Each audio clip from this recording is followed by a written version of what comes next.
एक पहाड़ी के नीचे रामगढ़ नाम का एक गांव था।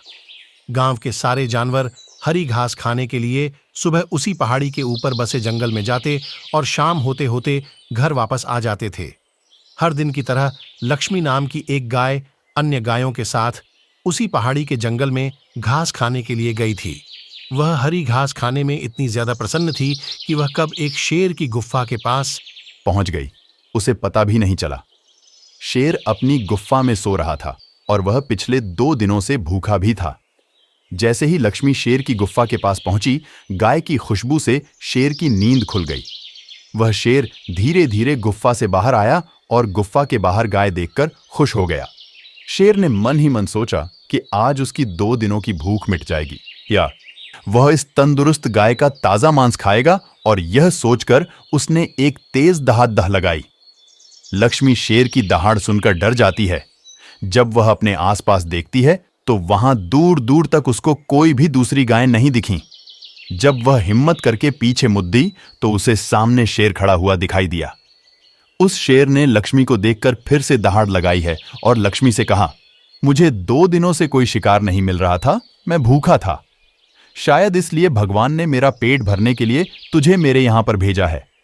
आज मैं तुझे खाकर अपनी भूख मिटा लूंगा। शेर की बात सुनकर लक्ष्मी डर जाती है। वह रोते हुए शेर से कहती है, मुझे जाने दो, मुझे मत खाओ।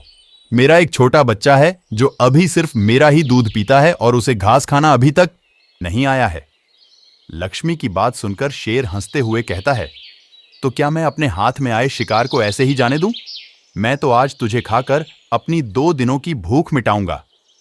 शेर के ऐसा कहने पर लक्ष्मी उसके सामने रोने लगी और विनती करते हुए कहती है कि आज मुझे जाने दो, मैं आज अपने बछड़े को आखिरी बार दूध पिला दूंगी और उसे बहुत सारा प्यारा करके कल सुबह होते ही तुम्हारे पास आ जाऊंगी। फिर तुम मुझे खा लेना और अपना भूखा पेट भर लेना। शेर लक्ष्मी की यह बात मान जाता है और धमकी देते हुए कहता है कि अगर कल तू नहीं आई तो मैं तेरे गांव आऊंगा, फिर तुझे और तेरे बेटे दोनों को खा जाऊंगा। लक्ष्मी शेर की यह बात सुनकर खुश हो जाती है और शेर को अपना वचन देकर गांव वापस चली जाती है। वहां से वह सीधे अपने बछड़े के पास जाती है, उसे दूध पिलाती है और बहुत सारा प्यार करती है। फिर बछड़े को शेर के साथ हुई सारी घटना बताती है और कहती है कि उसे अब अपना ख्याल खुद ही रखना होगा। वह कल सुबह होते ही अपना वचन पूरा करने के लिए शेर के पास चली जाएगी। अपनी मां की बातें सुनकर बछड़ा रोने लगता है। दूसरे दिन सुबह होते ही लक्ष्मी जंगल की तरफ निकल जाती है और शेर की गुफा के सामने पहुंचकर शेर से कहती है, अपने वचन के अनुसार मैं तुम्हारे पास आ गई हूं, अब तुम मुझे खा सकते हो। गाय की आवाज सुनकर शेर अपनी गुफा से बाहर निकलकर आता है और भगवान के अवतार में प्रकट होते हैं। वह लक्ष्मी से कहते हैं, मैं तो बस तुम्हारी परीक्षा ले रहा था, तुम अपने वचन की पक्की हो, मैं इससे बहुत प्रसन्न हुआ। तुम अब अपने घर और बछड़े के पास वापस जा सकती हो। इसके बाद वे उस गाय को गौ माता होने का वरदान भी देते हैं और उसी दिन के बाद से सभी गायों को गौ माता कहना शुरू कर देते हैं। इस कहानी से हमें यह सीख मिलती है, जान की बाजी लगाते हुए भी अपने दिए हुए वचन को पूरा करना चाहिए। यही हमारे दृढ़ व्यक्तित्व को दर्शाता है।